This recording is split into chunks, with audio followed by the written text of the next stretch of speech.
High বন্ধু, তোমরা সবাই কেমন আছো? আজ খুশির একটা খবর নিয়ে তোমাদের সঙ্গে শেয়ার করতে চলে এলাম। তো দেখো, আমরা ঠাকুর প্রণাম করে বেরিয়ে পড়ছি। আজ আমার বৌদির ডেলিভারির ডেট আছে, তো আমরা যাব নার্সিংহোমের দিকে। তো দেখো, সকাল সকাল আমরা ঠাকুর পুজো দিয়ে আমরা খাওয়া দাওয়া করে সবাই রেডি হয়ে নিচ্ছি। ওই দেখো, বৌদিও রেডি হচ্ছে। ওর খুব তো আজ আনন্দ, কারণ অনেক কষ্টের ফল আজকে ও নিজের চোখের সামনে দেখতে পাবে।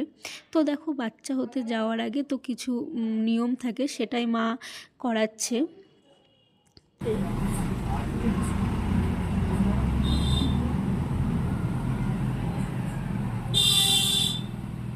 মা কই ভিতরে দেখতে হবে না, কাছে ভিতরে ভিতরে দেয় বললো।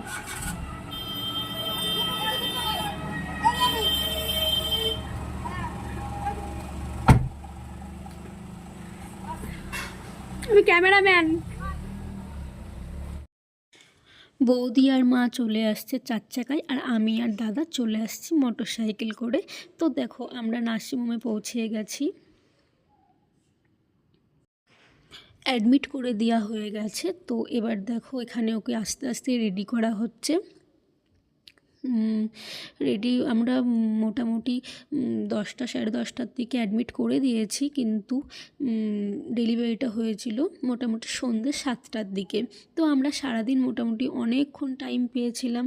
সবাই আসা যাওয়া করছিল, ফোনে গল্প করা হচ্ছিল, সবাই ফোন করে খবর নিচ্ছিল। কিছুটা আনন্দর মানে খুব আনন্দও কাজ করছিল মনে, কিন্তু খুব টেনশনও কাজ করছিল। তো কী হবে একটা টেনশন। তো সারাদিন ওকে নিয়ে আমরা বসেছিলাম, গল্পগুজব করছি, ওর মনে সাহস দিচ্ছি।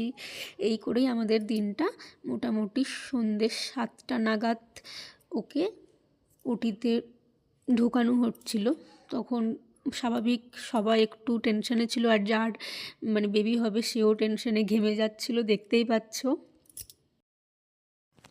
আর ওকে ওটিতে ঢুকিয়ে নেওয়ার পর দেখো, আমরা এখানে সবাই দাঁড়িয়ে আছি। সবার মনে একটা খুব খুশি খুশি আনন্দ, কিন্তু সঙ্গে টেনশনও কাজ করছে যে ওটির ভিতর কী হচ্ছে। যাই হোক, ফাইনালি আমাদের নতুন মেম্বার তোমরা দেখো চলে এসছে আমাদের সামনে। ভালো লাগলে লাইক কমেন্ট সাপোর্ট করো, আর আমাদের পুচকুটাকে আশীর্বাদ করো, ও যেন সারা জীবন খুব সুস্থ স্বাভাবিক ভালো থাকে। টাটা।